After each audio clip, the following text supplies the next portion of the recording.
was the point for you where you're like, wow, my life's a freaking mess? Was there an aha moment, or was it kind of an extended dribbling on the bottom of the gutter kind of thing? It was quite a bit of dribbling, and then finally, a crash. And the crash consisted of vomiting blood, and I knew that I was really sick, and contacted a fella up in Idlewild. I would go to meetings of Alcoholics Anonymous. The only problem was I would go drunk, and because it made me nervous to have to talk in front of people. And so, I'd tell them how great it worked. And they all just looked at me and smiled, and nobody ever made fun of me or said, "Get out of here, you're drunk." Accepted you as you were. That's good.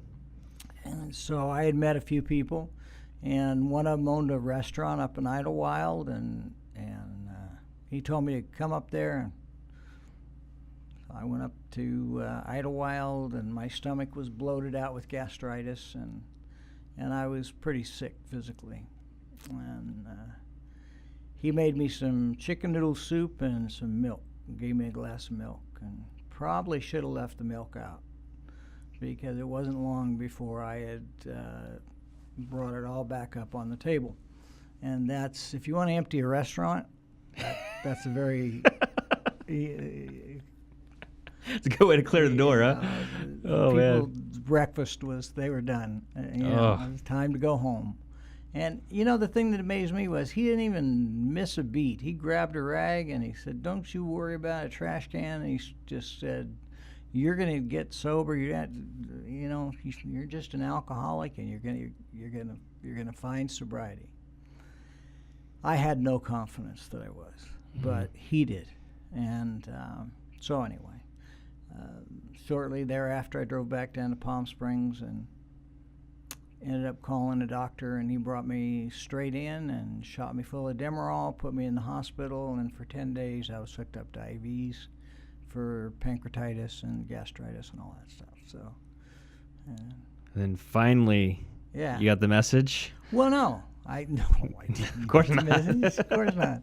I hallucinated. I heard my friends come over the intercom and saw them out in the parking lot when I looked out the window of the 5th floor of Desert Hospital. And got up and went out and looked for them, couldn't find them, and just. But each day he would come and sit at the foot of my bed, and he'd say, "We're saving a bed for you, Rocky, over on the alcohol and drug treatment unit." And I'd say, "Dr. Cargill, I think you can give that to somebody else. I think I've got this thing under control now."